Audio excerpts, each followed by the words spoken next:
Music for Scotland. Music for Scotland. This is Radio Saltire. Time for our main interview on the programme, and certainly I've been looking forward to chatting to this gentleman for a wee while now, and his name is Colin Gordon. If you're in the Preston Pans area, or you have an association with Reverse Rett in some form, then he will be familiar to you. But if not, don't worry, all will be explained. Colin is a singer and a guitarist, and he uses those skills to raise money for Reverse Rett. Let's speak to the gentleman now. He joins us live on the line here on Radio Saltire. Good afternoon, Colin. Hello, David. How are you? I'm fine, thank you. How are you doing? Oh, just great. It's a lovely day in Preston Pans here. It is, yes. It's not too bad, is it? Beautiful sunshine. That's it. That's the main thing. Yep. Anyway, it's good to speak to a fellow panner. I know we're supposed to be impartial, but, you know, it's good to chat to you. It's a wonderful part of the world, David. It is, isn't it? It's funnily enough, we've been talking a lot about Preston Pans recently with the Battle of Preston Pans reenactments coming up very shortly, and all the history steeped in Preston Pans. So it's just amazing. Anyway, thank you very much for your time here this afternoon. Lovely to speak to you. No problem. So let's get things underway. We'll delve more in a moment into Reverse Rett and Rett syndrome and how you've been helping them. But first of all, how long have you actually been singing and playing guitar? Oh, well, David, I've been playing a long time. I was singing and playing in 1987 when I was a punk rocker in a band up in Elgin called Restless Native. I don't know if you were born then. But... No, 2 years later, 1989. There you go. Just missed it. Yeah. Goodness me, 1987. And so how's that journey been for you? Have you been sort of consistently just sort of gigging away since then, or have you had some breaks? How's it been? No, well, as you know, punk rock went out of fashion. Probably went out of fashion before 1987, to be fair.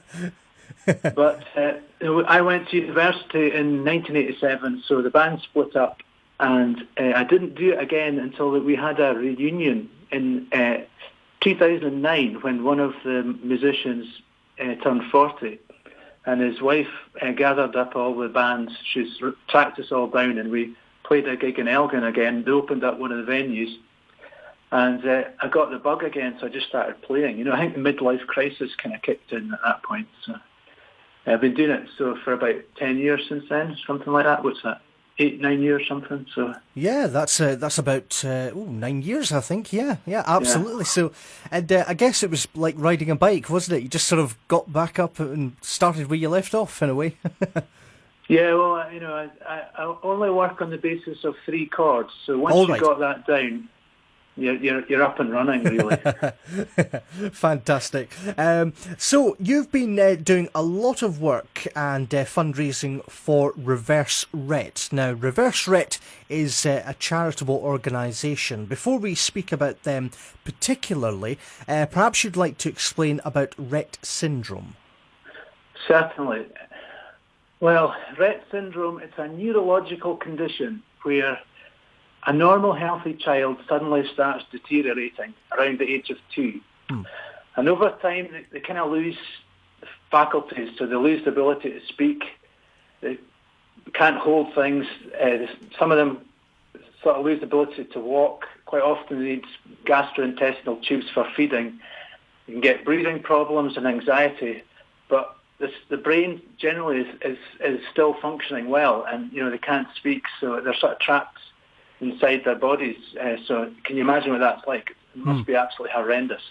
Yep. So that's kind of what Rett syndrome is. But there is actually hope, because it's caused by a singular genetic defect, and because of that, the scientists have been really interested in doing research on it because they see it as a pathway to curing more complex genetic disorders. And the defective gene MECP2 was identified in 1999, and they actually managed to repair that gene in the laboratory in 2007. Wow. So they kind of got a theoretical kind of way of curing it. This was actually done in Edinburgh University would you believe, right on our doorstep by Professor Adrian Bird's team. Goodness.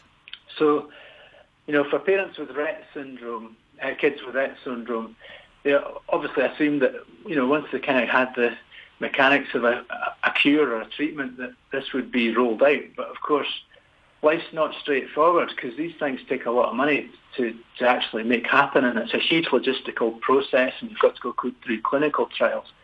Yep. So I'm involved with a charity called Reverse Rett, and it was set up by a woman called Rachel Stevenson, whose daughter Amber has Rett. And she started the charity Reverse Rett in 2009 with her own money. She took out a loan. I think she's had quite a tough time with finances and stuff, and she was helped by other families within the Rett community to get Reverse Rett established, and they've raised over £5 million so far, and all of that is going to fund the cures and treatments.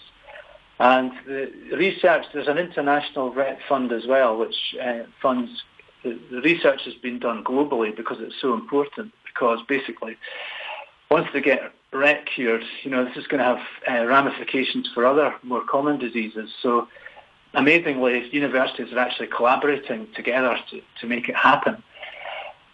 So basically, through this, clinical trials for Rett syndrome are due to start in 2019, and Reverse Rett, they're actually facilitating these trials because they're the only organisation in the UK which has a register for people with Rett syndrome.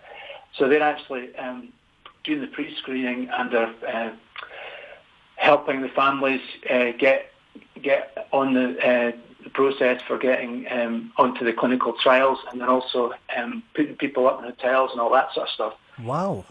Yeah, so sorry, I realise I'm monologuing a little bit there. No, don't worry. Yeah. It's that, as you were saying off air, it does take a bit of explaining, and that's totally understandable, and that is just astonishing, isn't it? Because as you say, the lady who set it all up, she's she must look back sometimes and think, goodness me, to what she's done, and the sort of the ripple effect that she's had, and the charity itself, does a lot of work, doesn't it, for not only those, of course, who are living with Rett and other associated disorders, but also for parents of those living with Rett as well.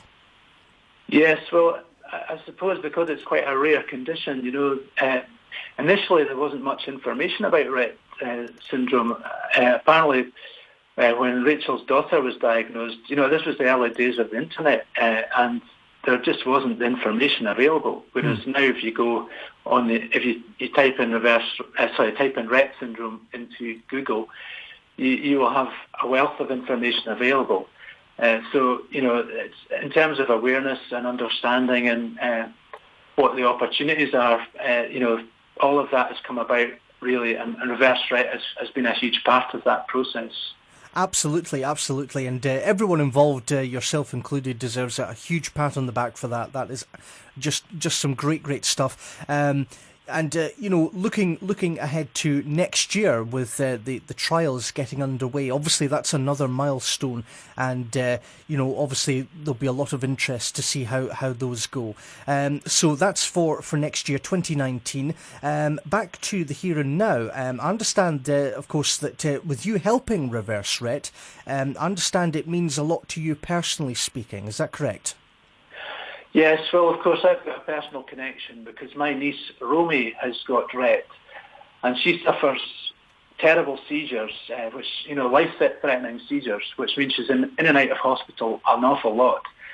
So I know the disruption that causes, and the pain it causes to her, and the grief it causes for her family. Just in terms of managing that, it's a huge challenge. So I can see the benefit of helping. I mean, I would do it anyway, but there's a lot of practical benefits for society, I think, in general terms, to make this happen. And the concept of Song Request Tuesday, how did all that come about? What sparked that off? So, I've done a few things over the years for Reverse Rett. So I started running. My wife and I did a half marathon. We've done a few runs and stuff like that. But my core skills kind of music, David, as you know. So I'd organised a few fundraising concerts at the Caves in Edinburgh over the last few years, and I'd done some songwriting projects. So I've got an album on Spotify called Preston Pancakes. And the idea was that all the sort of download money would go to Reverse Rett, but as you probably know, it doesn't actually raise that much money streaming for artists.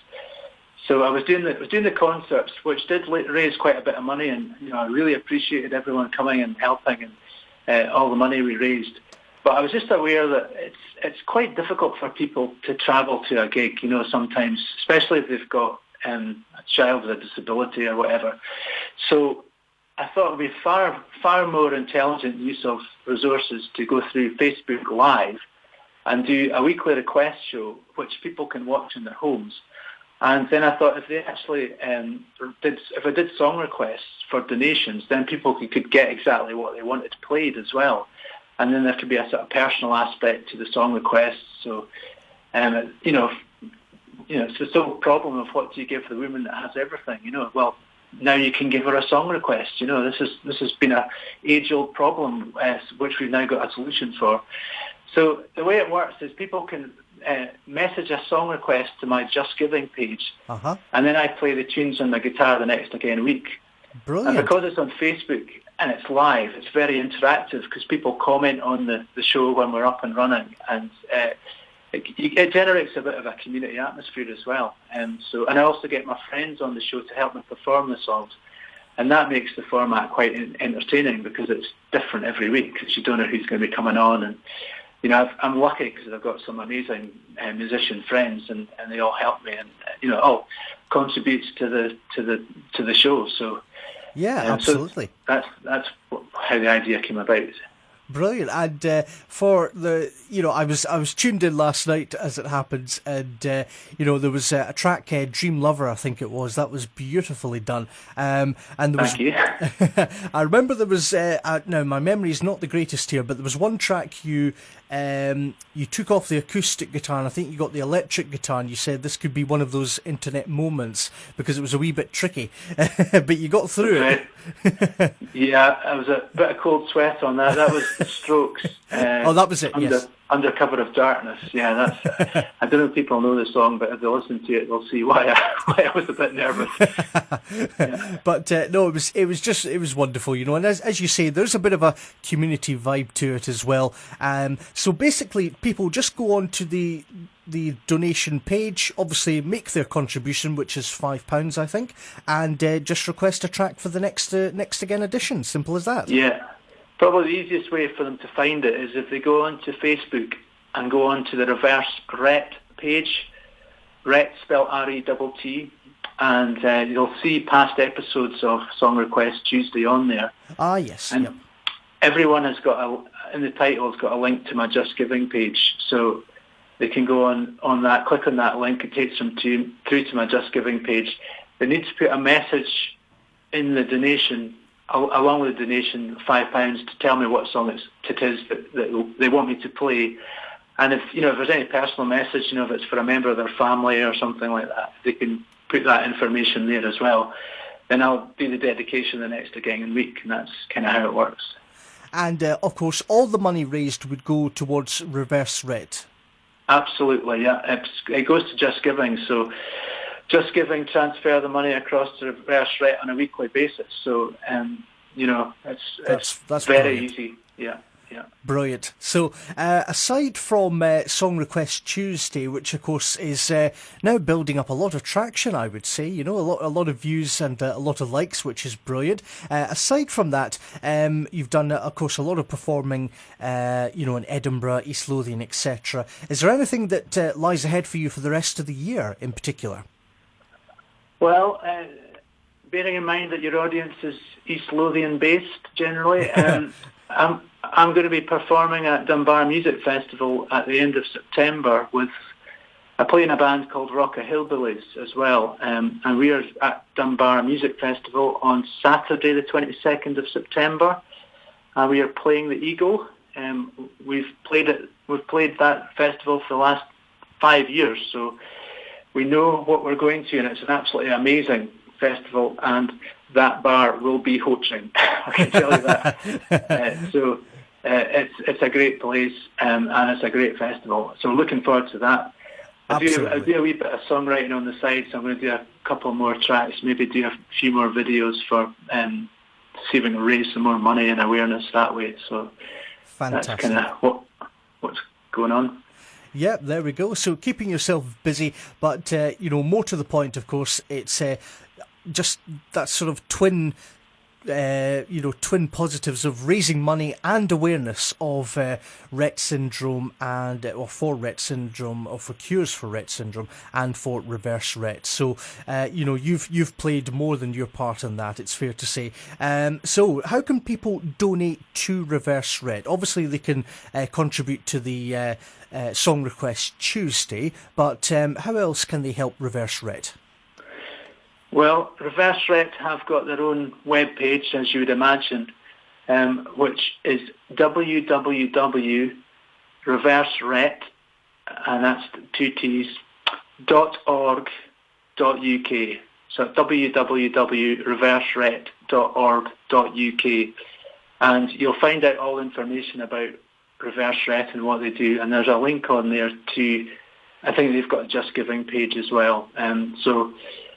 Yeah, we'd greatly appreciate your donations, folks, because it is a fantastic cause and it's making a difference. I mean, you can see what the difference it's making, so worth supporting.